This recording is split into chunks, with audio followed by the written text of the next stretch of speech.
Good morning, everyone.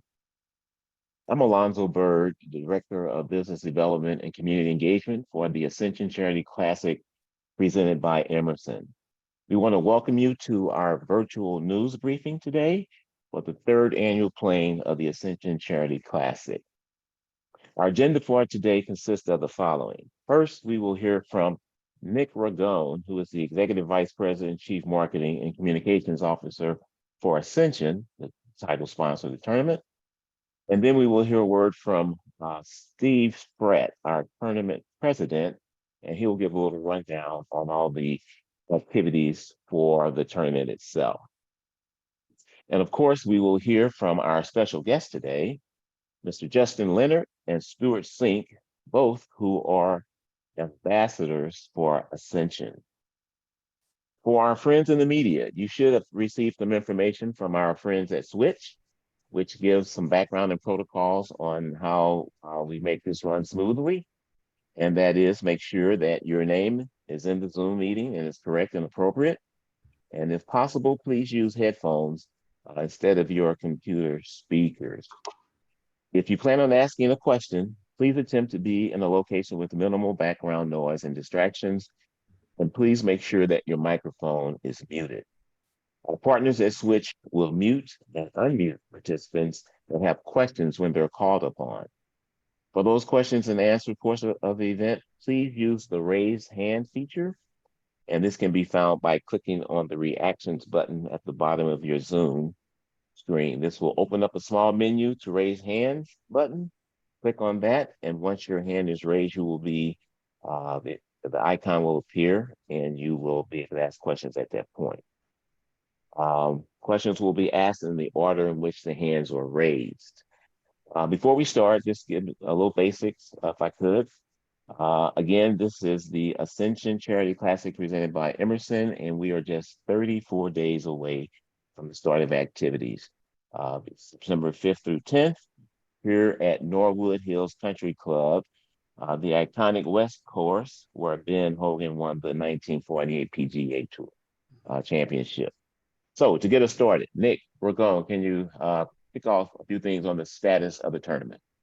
I can. Good morning, everybody. Good to see everybody. To steal a line from Martin Kilcoyne, who is quoted, my real name is Nick Ragone. Is it September yet? And so it's almost September. I didn't realize 34 days. So thank you, Alonzo. This is the time of the year where I start checking my weather charts, which my wife loves because now I live and die with the weather. And it's the one variable I can't control, but I insist to try to control it. So hopefully we'll get good weather again. It's amazing to think that we're in year 3 already. I mean, I remember the press conference in October of 2019 when we announced the event, and Jay Delsing, a lot of you were at that press conference, and to think now we're in year 3 and we've become an established stop on PGA Tour Champions. It's one of the most look forward to events, according to the players. You guys have heard me talk about the record attendance in our first year, record charity raised. This really is about raising money for North St. Louis County and our charities, the Urban League Boys and Girls Club, Mary Grove, and just honored that this has become now an elite event on PGA Tour Champions. And I will say that I think PGA Tour Champions is quietly, again, putting together an amazing storyline this season. Sometimes it gets a little overlooked. There's been a lot of off-course noise with what's been going on in professional golf. But if you just look at the storylines of PGA Tour Champions, Bernard Longer passing and surpassing Hale Irwin's record at age 65, which is extraordinary. One of the great stories, I think it's sports, not just golf, that he's still playing elite level golf at 65 and breaking records. And he'll, obviously Hale having a connection to St. Louis, it'll be good to have Bernard back in the field. If you look at the Schwab Cup race, it's excellent. I mean, the big names are there: Stricker, Ernie Els, Padraig Harrington, our champion from last year. I just think PGA Tour Champions is one of the great sports products from a sponsor standpoint and just compelling golf. And so we're so proud to be a part of that family. Want to thank our sponsors. This event, it really is a community event, and Missouri Tourism has been a great partner of ours. The Lieutenant Governor and the Governor Parson, and their team really see this as not just a golf event, but a way to celebrate Missouri for a week. It's really Ascension Charity Classic week. And so as we think about it, it's a way to celebrate Missouri, North St. Louis County, our region, but our state to the rest of the country. We're showcased on the Golf Channel. live coverage and then taped coverage. It's a great chance for the rest of the country to see what we already know, which is St. Louis and Missouri is a very special area. And it's a chance for everybody to see that, for the state, it's about relocations, it's about corporate relocations, it's about tourism, it's about living here, playing here, working here. And so we're proud of them. We're proud of Worldwide Technology, which has been a founding partner since day one. Frankly, this event doesn't happen without Worldwide's investment and their commitment, and we appreciate that. They've also helped us with the APJ Classic, which is next week, giving our winner a sponsor's exemption into their PGA Tour event, which is as Jay Delsing knows, when you get a start on the PGA Tour, any start, it could be a life-altering event. So we appreciate Worldwide's great partnership on that as well. Ticket sales, sponsorship sales, Pro-Am sales have been robust. The team's done an amazing job, led by Steve Spratt, Alonso and Tim, Dan Sullivan. We are fortunate and blessed to have the best team in golf. And, I don't want to say the event in year 3 runs itself, because that doesn't run itself, but we now have a lot of momentum, and the team has continued to push it and make it better. And Steve and Alonso talk a little bit more about some other stuff we have going on this year. Want to talk a little bit about 2 people that we know for sure are going to be in the field, Jay Delsing and Jay Williamson. We're proud. We're lucky to have 2 great brand ambassadors, 2 Jays in our area that have been representatives of professional golf at the elite level for 2 decades now. And to have Jay Delsing back in the field, he hit our first shot 2 years ago when we played our first event. And it was a special moment for him, for us, for the event, and to have him back in the field, and Jay Williamson as well. Delsing says that his knee is on the mend, that he's striping it. That's the word coming out. So I think there's, there might be some noise there. He says on Sunday, come Sunday, he'll on the back 9, he thinks he'll be in the hunt somewhere. So we'll see. And I want to thank our charitable partners. We created this for them, and they've been as deeply involved as any charities on PGA Tour Champions, and not just being beneficiaries and recipients, but also driving the tournament. And, Mike McMillan at the Urban League and Dr. Fowler at Boys and Girls Club and Mary Grove, they've been indispensable, not just beneficiaries, but partners in making sure that this is really about serving the North St. Louis County area, the people that it impacts. When I talk about our charitable dollars, 2.5 million in 3 years, it's not an abstraction. That's not just a talking point. It's not a statistic. That is money that's going to those charities and others. We have over a dozen beneficiaries that are impacting real people and making a difference in their lives. And, this tournament was created with the idea that it was going to be a tentpole event for North St. Louis County and benefit the area, and something that we could build around. And in a couple of years, that's really happened. And so enormously appreciative of that. And looking forward to a great event this year. It really is. Martin's right. I do wait until summer's over. I'm probably the only person, but it's getting that time of year where it gets really special. We start getting some of those player commitments. We're blessed to have some amazing players in our field and some great brand ambassadors. And it becomes real the last 30 days. So excited to come down the stretch run here, and want to turn it over to my colleague, Steve Spratt. Thanks, Nick. I just wanted to spend a little time doing a high-level overview of the schedule events for tournament week this year. Looks very similar to the previous years with a few tweaks here and there. So on the Monday of tournament week, we will have practice rounds and the Monday qualifier hosted here on site at Norwood. On Tuesday will be the practice rounds for the rest of the PGA Tour professionals, and the RSM Putting Challenge, which, as Nick sort of mentioned in his charities, is an additional event that raises money for 10 to 12 local charities outside of the primary charities of this event. Wednesday is day 1 of the tournament's official Pro-Am, and we still have spots available on Wednesday. We're sold out on Thursday, but there's still a few more spots available there. Starting Thursday, the course and the tournament is open to the public. Thursday is day 2 of the official Pro-Ams. The gates open at 8 o'clock all days, Thursday through Sunday. Tournament is closed to the public Monday through Wednesday. Also on Thursday, we have the youth clinic presented by Accenture.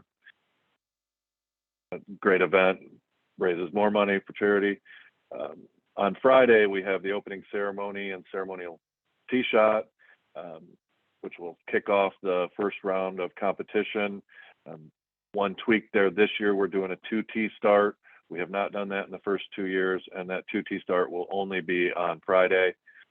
On Saturday is probably the most fun day of the week, but also the most work. It will be the second round of competition, and then we will have the Legends Charity Challenge, along with post-tournament entertainment by rising country music artist and Missouri native Matt Jordan. There'll be more details coming on both the Legends Challenge and the music afterwards. And then on Sunday, we get to see who wins the event with the third round of competition, followed by a trophy presentation. So that is a general overview of the scheduled events for the week. And I would like to turn it back to Alonso. Thank you, Steve. So now is the time, and for our friends at the media, if you want to start raising your hands as we get ready to bring on our special guests for the evening, for this morning rather. And those guests again, Justin Leonard and Stewart Cink. If we have them on, Nick, we'd like for you to start off with some questions to our special guests.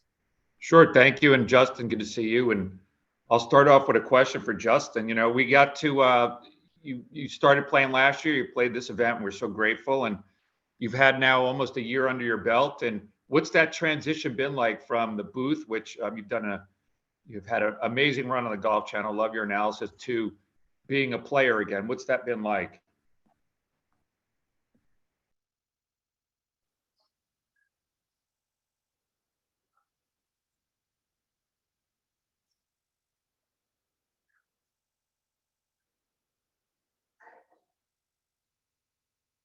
Nick, it looks like Justin might not have jumped in quite yet, but we do have Stewart on. If you want to maybe start with a quick question for Stewart.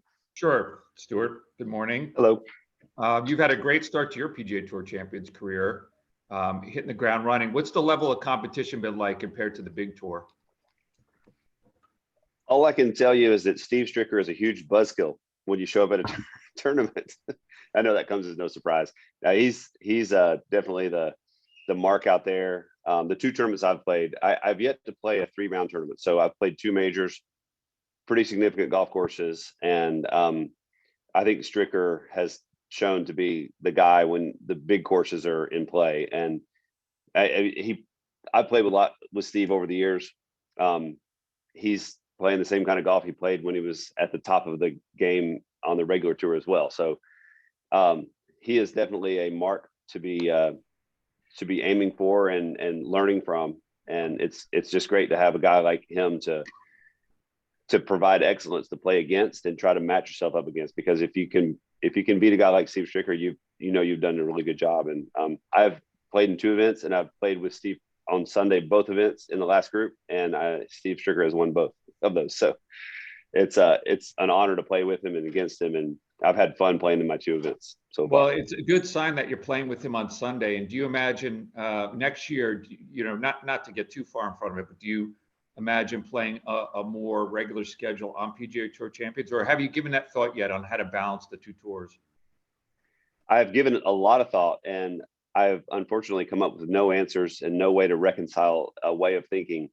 I'm the only thing I can really solidify and say is that I feel very blessed to be able to choose whichever tour I want to play on next year. And I've had a lot of players say that you don't want to do both. You don't really want to focus on just kind of like mixing it up. You want to try to put your eggs in one basket, so to speak. I don't know if I want to do that, just because I just enjoy both. I like playing in the grind of the PGA Tour and the cuts and playing against the world's best. And I also enjoy seeing all my friends that I've known for a long time and competing in a different way on PGA Tour Champions. So it's just hard to say. I don't really want to commit one way and then do the other. I'm in a good spot. Good. Last question for me, Alonso, is, and it's more of a statement, but thank you, Stuart, for being a brand ambassador. We watched, love seeing you on the leaderboard, love seeing the Ascension logo on your shirt. You represent us well, so thank you. No, it's my pleasure. When I turned 50, there was a few spots on the calendar that certainly popped out, and I talked to Padre, who was your defending champion from last year. Actually, I guess he's going to play in the Irish Open, so that means he's your champion from last year, not defending, which is unfortunate, but sort of the way it goes in professional golf. But he had good things to say about the event, and the company too. So a lot of things have changed in the last day or so, as you guys may know, about the PGA's announcement yesterday about the vice captaincy. But definitely proud to be representative of Ascension, and hope to reflect the company image well. So tell us a little bit about what that means to be a captain in the Ryder Cup. What does that mean for you? Well, I've played on 5 teams, and so I just had such a great experience.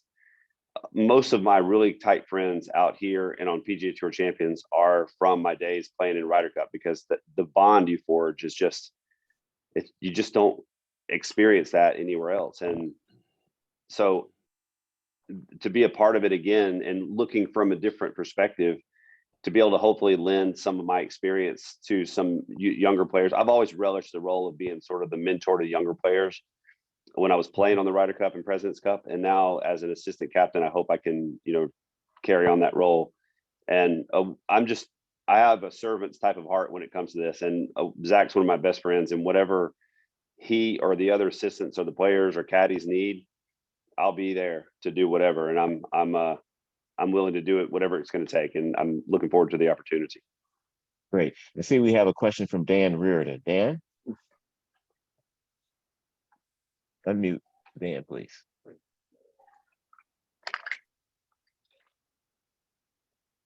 Dan, can you unmute yourself? There you go. Yeah, can you hear me now? Yes. Mhm.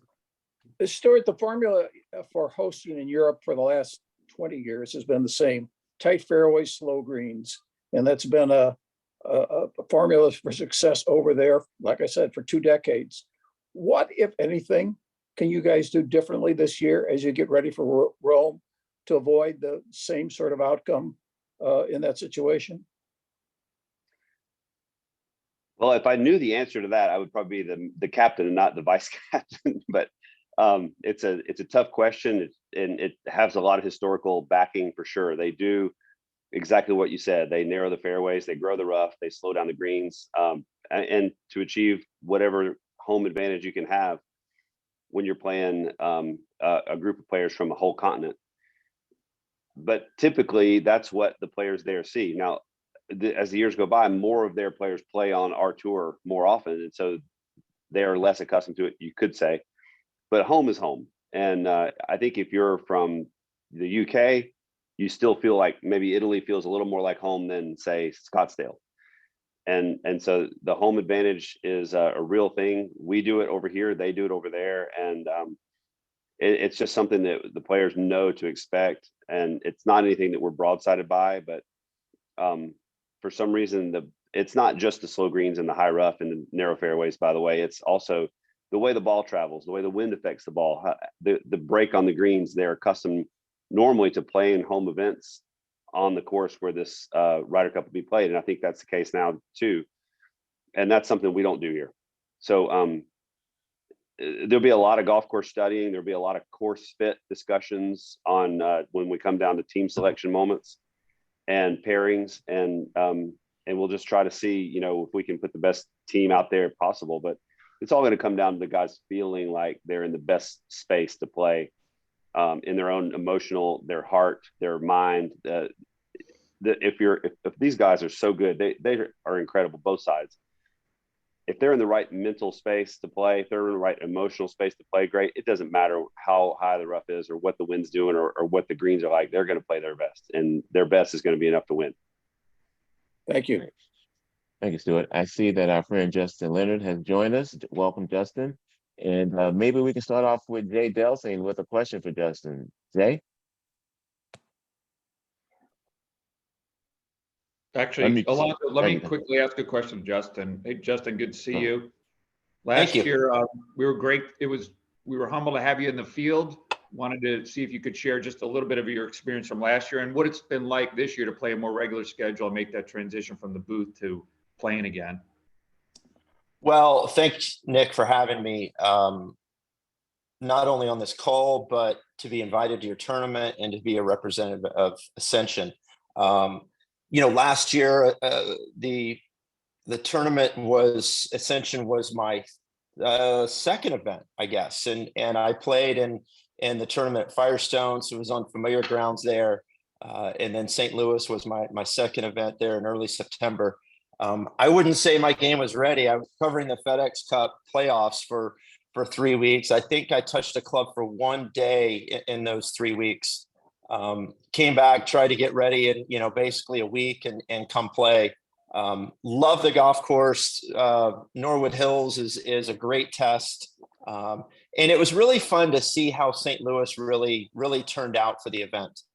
I have noticed how I thought it was special at the time, but then, playing a fuller schedule in the Champions Tour this year helps me realize just how special it is what you do there in St. Louis, and the way, the people of St. Louis and the surrounding areas come out and support the event, the job that you and your staff does, and the build out.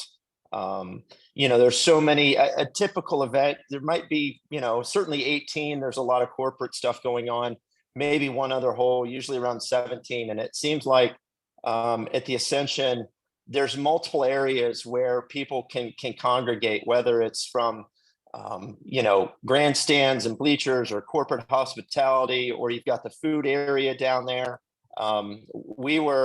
A funny story. I was playing with Harrison Frazier. He and I were teammates at University of Texas, and Texas was playing Alabama on that Saturday. We were paired together Saturday, and Harrison's wife was following us around, and she was watching, but she was listening to the game. And so we were getting updates from her.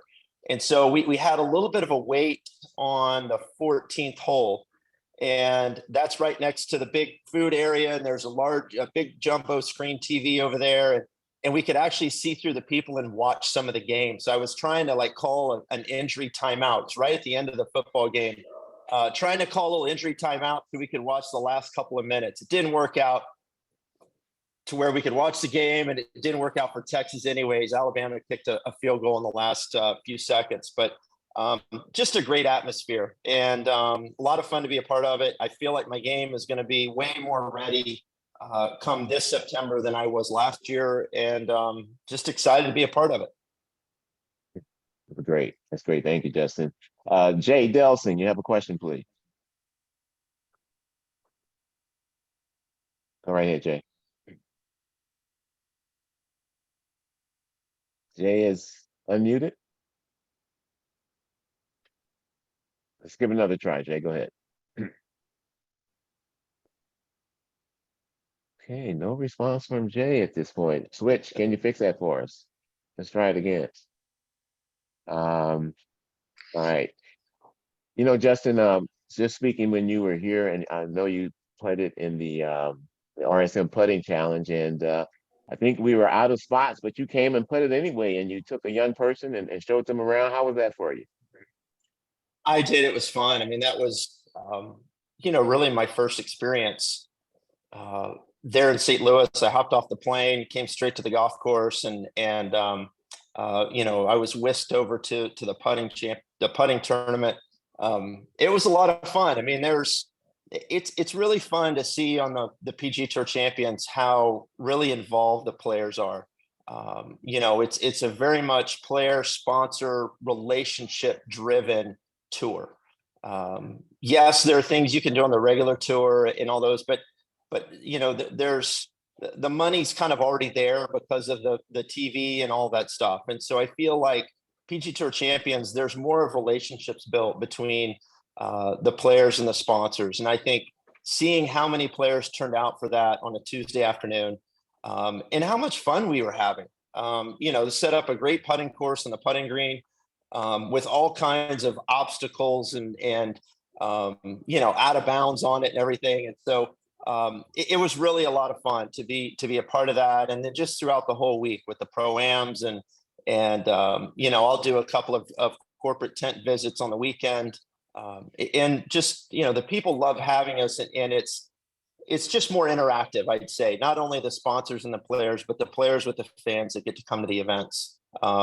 It is a little more low key, if you will, from, I think we're more willing to give and engage with sponsors and fans, but and I think people there, especially in St. Louis, they realize that. And I think that's a big reason why they enjoy coming out to the event.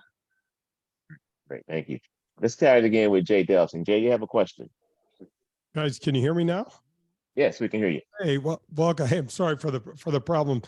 First of all, I want to say to Justin and to Stewie, guys, welcome to the St. Louis team. As professional golfers and champions, you're fantastic, but as human beings, even better. And so we're delighted to have you. And Justin, the kind words, I grew up here, and I actually grew up caddying at the course that we play at Norwood. So I have really, really fond, dating the hell out of myself, really, really fond memories of that. I had a question. It's kind of for Nick, but Nick, talk a little bit about how you go ahead when it comes to getting players and having a team to try to represent a brand that means everything to you. Talk a little bit about how you go selecting guys and that process a little bit.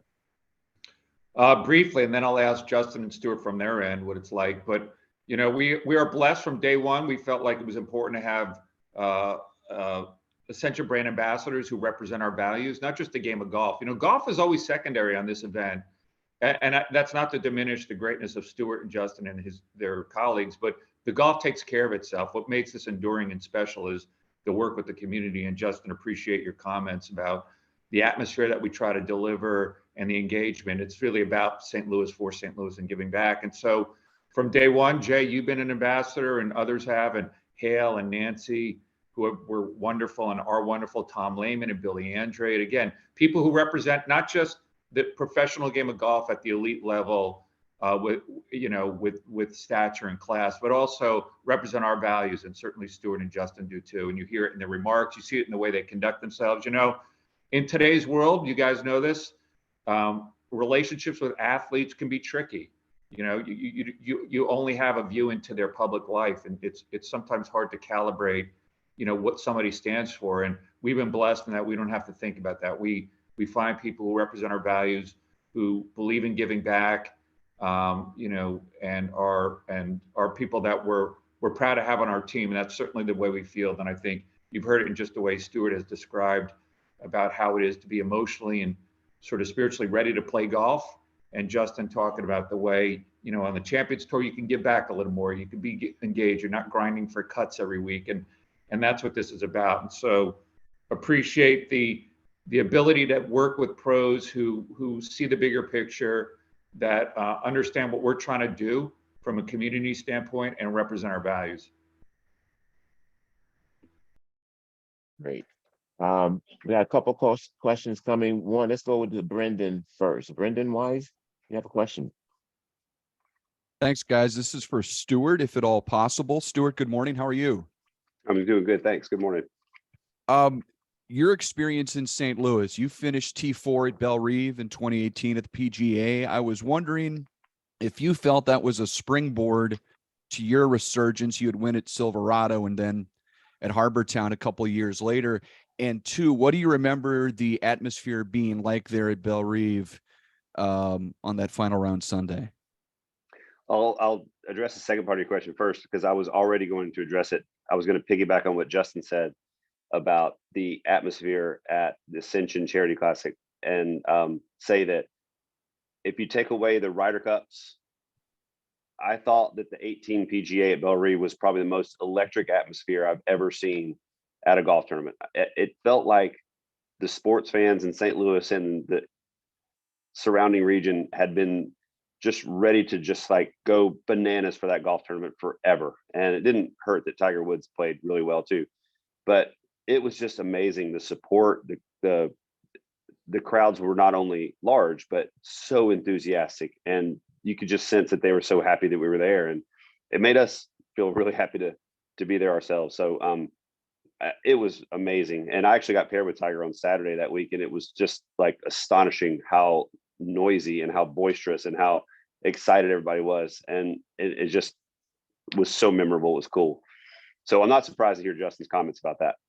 And then to what you said, what you asked before, it's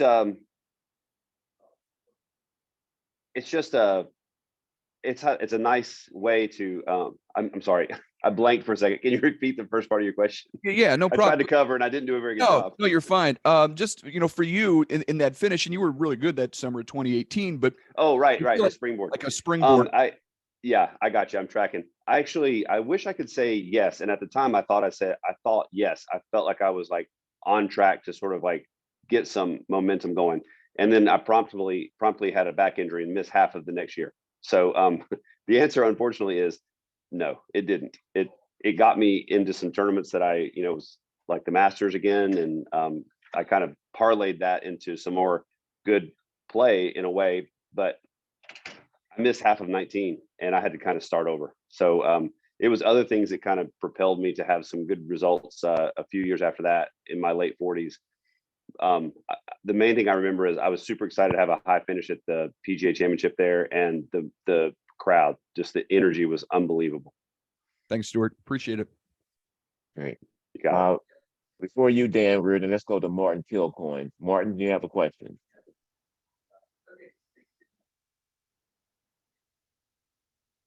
Unmute yourself, Martin, or can you unmute Martin?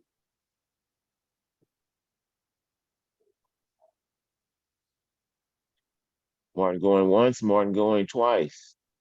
Meanwhile, Dan Reardon, go ahead with your question, please. Switch, can we unmute Dan? Justin, in the next 2 or 3 years, we're going to have some very prominent names out of Europe become senior tour eligible, many of them with fond memories of you on 17 at Brookline a few years back.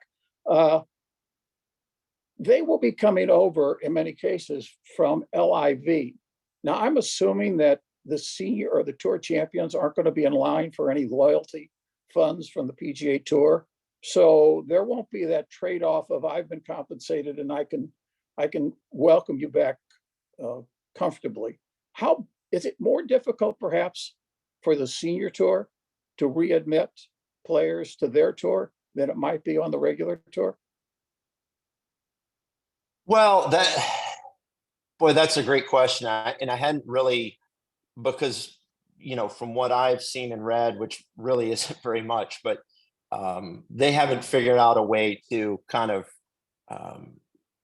let the players who left for live kind of re-enter the PGA Tour umbrella. So I can just speak for me personally. I think that the better the competition, the more players that we get, whether it's US players or players from around the globe playing on the PGA Tour Champions, the better it is for our product. And I think the happier the sponsors will be. Obviously, it's very competitive between tournaments to try and get the best field that they can, to make, bring kind of notoriety to their brand and the messaging that they're trying to provide during that week to help support the community. I mean, the better the field is, I'm sure the more dollars are raised and the more, pro-ams make and all of those things. And so, the more world-class players that we can get to come and play on the PGA Tour Champions, the better it is for our product. I would highly doubt there'll be any real roadblocks to those players that are eligible to come play. I think that we're a product that is continuing to look for ways to improve, as is any good business is. But I think that they'll be welcomed, with pretty open arms. Especially those players that will have an impact on, the sponsors and the communities and those things. I don't really see it being an issue with our tour. I think the issue is really more on the regular PGA Tour with maybe some of the guys that felt like they should be rewarded for their loyalty. Thank you. Hey, Dan, can I just add to that? This is Nick, and appreciate, Justin, your thoughtful answer.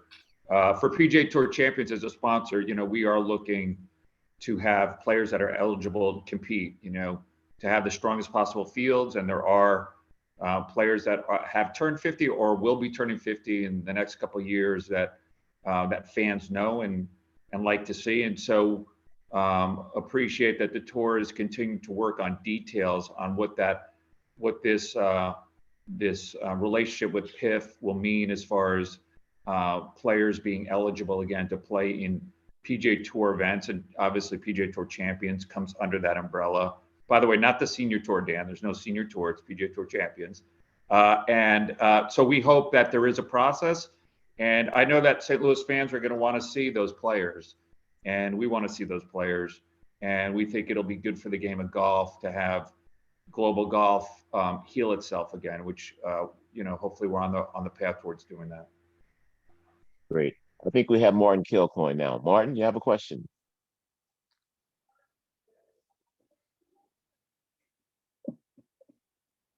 Unmute yourself, Martin. I see you're still muted.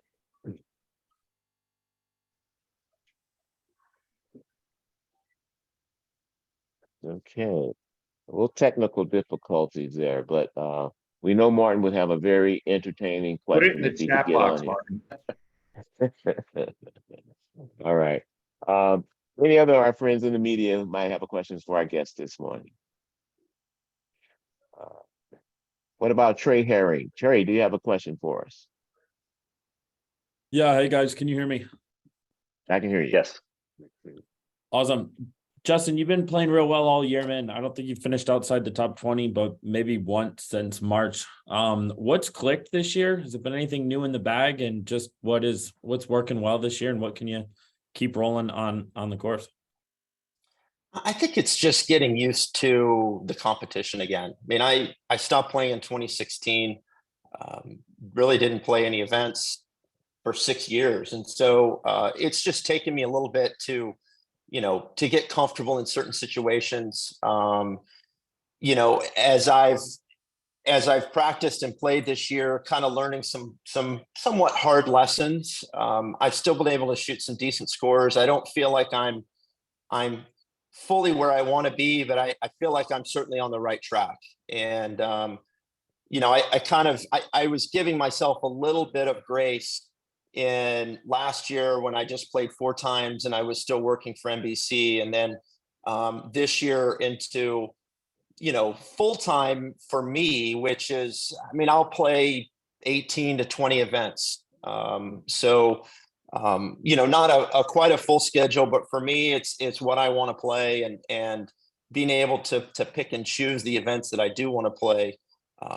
I've enjoyed doing and kind of spreading my schedule out, but I think a lot of it for me is just putting some of those little things together, getting back in the competitive mindset, and making some tweaks here and there with my game, whether it's something in my swing or something that I need to be working on. And so I feel like the last couple months, I've really kind of started to put a couple of pieces together that I think we're missing as far as my ball striking, and then also a little bit with kind of mentally and how I try and frame things or look at rounds and those kind of things, and probably too much leaderboard watching and wondering where I am in those things, and not really just staying in the moment. So this game's a constant process, and at 51 years old, I'm still kind of learning about myself and the things that I need to do better.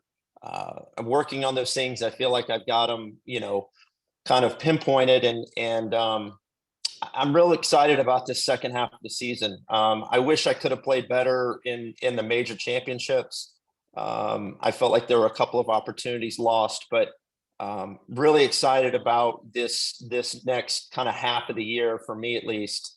I just took 2 weeks off and didn't touch a club. We were on a family trip during the Open and the Senior Open. So just getting back into it this week. And, it's nice to kind of refresh and recharge just because this is a lot of golf. I haven't played, that much. And so, or at least, prior to this year. And so taking a nice break and kind of, doing a little bit of analysis, but also a lot of relaxation and hanging with my family. So I am excited as I get back into it.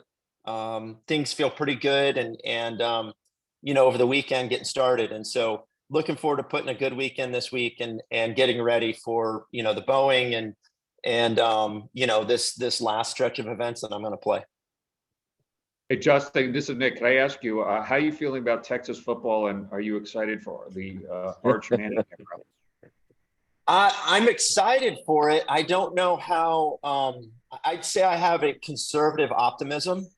I know our spring game, the quarterback situation probably didn't go as well as what people had hoped. Obviously, there's a big jump going from high school to college, but love having Arch Manning on campus, and I think he's going to do some great things. I wouldn't be surprised if maybe it didn't happen, right at the beginning of the season. I think a lot of guys kind of benefit from being able to sit and watch for a little bit. But I mean, who knows? I'm sure it's an open competition. We've got 3 good quarterbacks, on the roster in Austin, and I'm sure those guys are fighting tooth and nail and supporting each other at the same time to try and get that starting nod. So it'll be interesting. I mean, tough way to start going to Tuscaloosa. I think that's either the first or the second game of the season. So, tough way to start, but cautious, conservative optimism is my mantra with the Texas football. Well, I know you're out of the TV analysis business, but you might want to go over to ESPN Game Day and start that business, because your football analysis might be better than your golf analysis. No, I'm kidding. You're great at both. Well, no, I would agree. But the problem is when you have to make picks. I always I never look forward to making picks on Wednesday night, on Live From when I was doing it and trying to pick one winner out of 156 guys. Maybe it'd be easier out of 2 teams in football, but I wouldn't want to make those picks. Well, golf, just go with Scotty Scheffler every week. It seems like you'll have a shot. But yeah, exactly. Hey, Nick, by the way, Martin Kilcoyne did chime in with his questions. And I think one of his questions, Nick, he's noticed the books behind you there. He wanted to know, have you read them all, 1? And then 2, have you actually written them all? Which one of the 2? That was his first question. Well, I've not read them all, that's for show, but I've written 4 of them. So the 4 I've read, and the other ones are for show. Actually 5 I've written. And then what's the other one also? Actually, he wants to ask you about Tiger. You mentioned Tiger, right, and his possibility of being here at some point. They announced today, the PGA Tour, that Tiger is joining the policy board, which is a great sign. He's going to continue to stay involved. I know he had surgery on his ankle to release some of the arthritic tension. I've said publicly that I spoke with Tiger in November at the Tour Partners meeting, and we had about an 8-minute conversation. And he knew a lot about Norwood. He knew a lot about the Charity Classic. He said, like Stewart, I'm not revealing anything. He said this publicly, but 2018 was as an electric experience as he's ever had as a professional, which is saying a lot. Tiger, is pretty reticent about talking about that stuff. He loved St. Louis. He asked me what time of the year the Charity Classic was. I said September. And his response to that was, oh, great. It's good for my allergies, because in August it's bad on my allergies. So that's the way Tiger thinks. And then he said, get my cart ready. I'll be out there in 2.2 years, he said. He corrected me. And then later in that evening, he said, he's looking forward to turning 50, getting in a buggy, as he calls a cart. And he said, get my cart ready in St. Louis. So we're going to hold Tiger to that.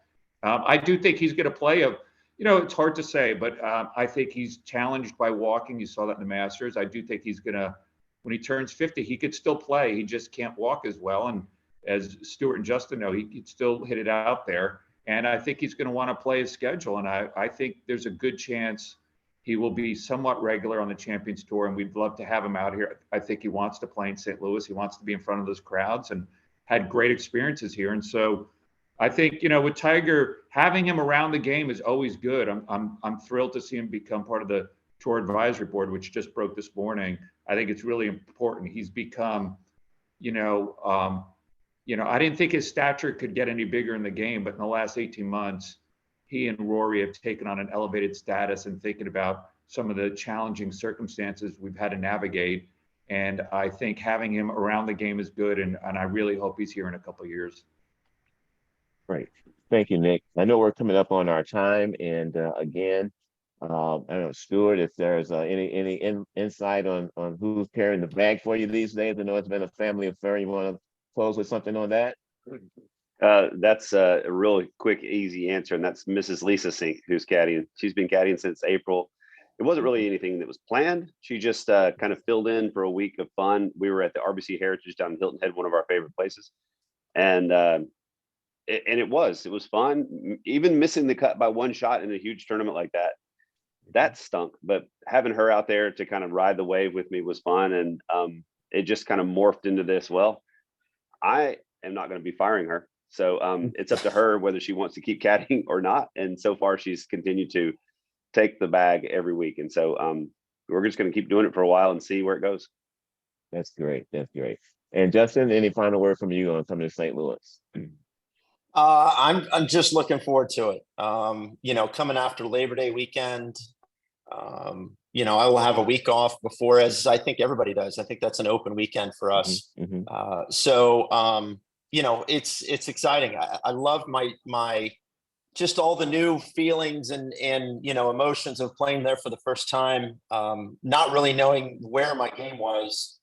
It'll be a different experience, I think, coming there, having a sense of where my game is, and just getting to see Nick and some of his staff that really welcomed me and all the players with open arms. It'll be fun to get back. Oh, great. Well, I want to thank both Justin Leonard and Stewart Cink for being our guest today and answering questions. For all our friends in the media, this event has been recorded, so we'll be up on the cloud so that you can grab it.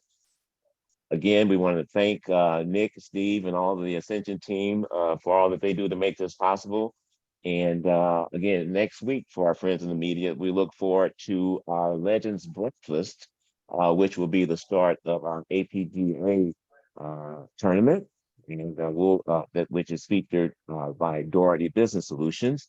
And as most people know now, we will get a hearing from the greatest show on turf with Isaac Bruce and Torrey Hope. So we're looking forward to that next week. And for all golf fans, have a great rest of the day, and we'll see you soon. Take care.